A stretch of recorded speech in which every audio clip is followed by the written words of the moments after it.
अब भगवान बुद्ध की मृत्यु हुई तो सब कई नाटक हुए, उन नाटकों के बारे में हम लोग बाद में बात करेंगे कि भगवान बुद्ध की मृत्यु के बाद में, भगवान बुद्ध का अंतिम संस्कार करने के बाद में, भगवान बुद्धा के जो रेलिक्स थे, जो अवशेष थे पीछे, हड्डियां, राख वगैरह, या फिर उनके जो भी वैसे उनकी मतलब ना चीजें थी, बिलोंगिंग्स, उनके लिए इनके जितने भी अनुयायी थे वो भी आपस में लड़ने झगड़ने लग गए। किसी ने कहा इसके ऊपर मेरा अधिकार है, किसी ने कहा इसके ऊपर मेरा अधिकार है, और ये करके अब है ना, झगड़ने का मतलब ऐसा नहीं धक्का मुक्की किया होगा, लेकिन फिर भी उनके बीच में मतभेद हो गए। और वो सब ने कहा नहीं, मैं भगवान बुद्ध का ज्यादा प्रिय शिष्य था, इसलिए ये है ना मुझे मिलने चाहिए। किसी और ने कहा मैं था, मुझे मिलने चाहिए। तब वहां पर कोई एक भिक्षु बैठा था, और वो भिक्षु जोर जोर से यूं मुस्कुराने लग गया, हंसने लग गया। तब उन लोगों ने सबने उस भिक्षुक की तरफ देखा और कहा क्या बात है भाई, हंस क्यों रहा है, यहाँ तो भगवान बुद्ध की मृत्यु हो गई, अभी तो ये दुख और शौक समाप्ति नहीं हुआ है, तू मतलब दांत निकाल रहा है। तब उस है ना भिक्षु ने कहा कि तुम लोग किस मुंह से अपने आप को भगवान बुद्ध का अनुयायी कह रहे हो। तो वो सारे के सारे धीमे पड़ गए, पर हालांकि उसमें से एक आध कोई रहा रहा होगा मूर्ख, उसने कहा नहीं मैं हूं। किस हिसाब से? भगवान बुद्ध जिंदगी भर सत्य, अहिंसा, शांति की बातें करते रह गए। सबसे मेन तो क्या था, शांति, पीस, कि मन के अंदर शांति होनी चाहिए, आसपास शांति होनी चाहिए, पूरे ब्रह्मांड के अंदर शांति होनी चाहिए। और भगवान ने है ना तुम लोगों को जीवन भर शांति की शिक्षा दी, और तुम क्या कर रहे हो, लड़ झगड़ रहे हो। तो उसके बाद में सब एकदम से नर्वस हो गए, उन्होंने कहा हाँ सॉरी सॉरी गलती हो गई। तो उसके बाद में हालांकि जो 8 भागों के अंदर भगवान बुद्ध के अवशेष जो थे उनको है ना डिवाइड किया गया, और 8 अलग अलग जो लोगों का ग्रुप था उनको दे दिया गया, लो ये तुम्हारे पास है, तुम लोग मानते हो पवित्र है, तो इनको अपने पास रखो, और पास रखने के बाद में जो भी तुम्हारे करना है वो तुम लोग करो। अब उसके बाद में कुछ भिक्षुक इकट्ठा हुए कुछ भिक्षुक इकट्ठा हुए, उन्होंने कहा कि देखो अभी तक तो संघ को चला रहे थे भगवान बुद्ध, सारे आचार विचार नियम सब कुछ ही भगवान बुद्ध ही डिसाइड करते थे, मतलब भगवान बुद्ध ही डायरेक्टर थे पूरे पूरे संघ के। अब उन्होंने कहा कि भगवान बुद्ध तो चले गए, अब ये संघ आगे कैसे चलेगा, कंटिन्यू कैसे करेगा, कौन बनाएगा नियम, क्या होने चाहिए रूल्स वगैरह।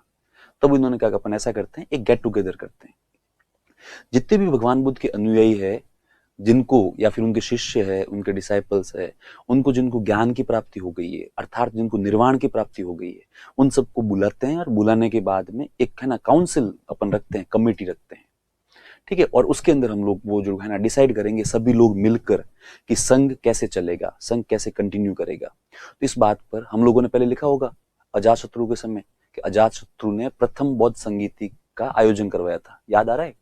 अजातशत्रु जो बिंबिसार का बेटा था, ठीक है। तो अजातशत्रु ने प्रथम वो जो बौद्ध संगीति का आयोजन करवाया। अब इसके अंदर इनकी बस एक ही इच्छा थी कि संघ कैसे चलेगा, उसके नियम बनाया जाए। तो इस बात पर वो जो कुछ बौद्ध भिक्षु थे वो इकट्ठा होकर अजातशत्रु के पास में जाते हैं।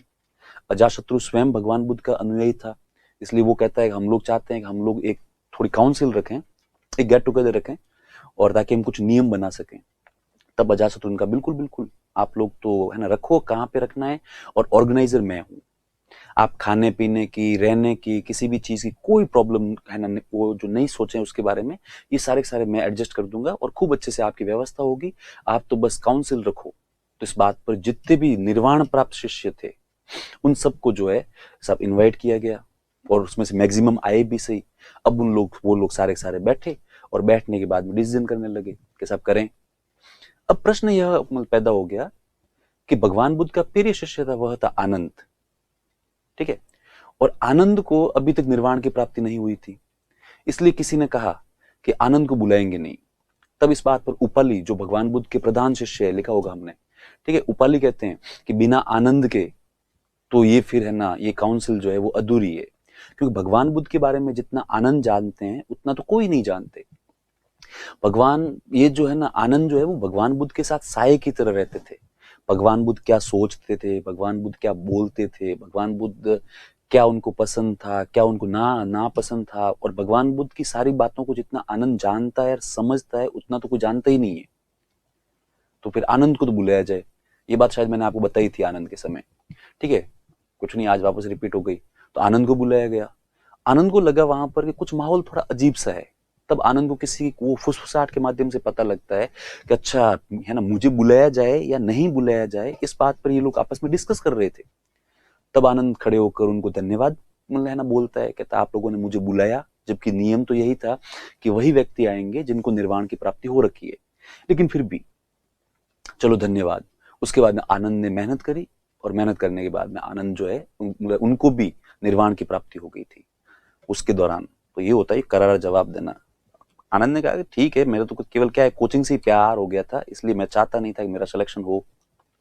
जब भी मैं बौद्ध धर्म पढ़ाता हूँ और उसके बाद में ये वाला किस्सा बताता हूँ तो कई ऐसे पुराने स्टूडेंट्स है वो आके कहते हैं सर हम भी आनंदी है एक्चुअली स्प्रिंग बोर्ड के, हम चाहते तो सिलेक्शन कभी भी ले लें, लेकिन जिस दिन सिलेक्शन हो गया उस दिन स्प्रिंग बोर्ड छोड़ के जाना पड़ेगा, ट्रेनिंग करनी पड़ेगी, उसके बाद फील्ड में जाना पड़ेगा, इसलिए अपने तो यहीं पर बढ़िया है। तब मैं यूं कहता हूँ कह रहे आनंद ने तो फिर भी भगवान बुद्ध की मृत्यु के बाद में जो है वो निर्वाण प्राप्त कर लिया था, पर तुम यदि ओवर एज हो गए एक बार तो उसके बाद में फिर ये निर्वाण प्राप्त कैसे होगा? आपके लिए तो निर्वाण अभी एक बार तो आरएस का सिलेक्शन ही है। करो मेहनत। इस प्रकार के जो है एग्जाम्पलों को, ये जो इस प्रकार के एग्जाम्पल्स होते हैं उनको यूं आइडियल मत बनाओ कि निर्वाण है, हालांकि वो भी मजाक करते हैं, हम भी वापस मजाक के अंदर इस बात का जवाब देते हैं। और इतना तो होना ही चाहिए एक टीचर और स्टूडेंट के बीच में कि थोड़ा यूं फ्रैंक होके बात करें। खैर, तो अपने को आनंद बनने की आवश्यकता नहीं है, अपने को तो क्या बनना है, ऊपरली फटाफट प्रधान शिष्य बन के सिलेक्शन लेना है, टॉप 10 के अंदर क्या आनी चाहिए, रैंक आनी चाहिए।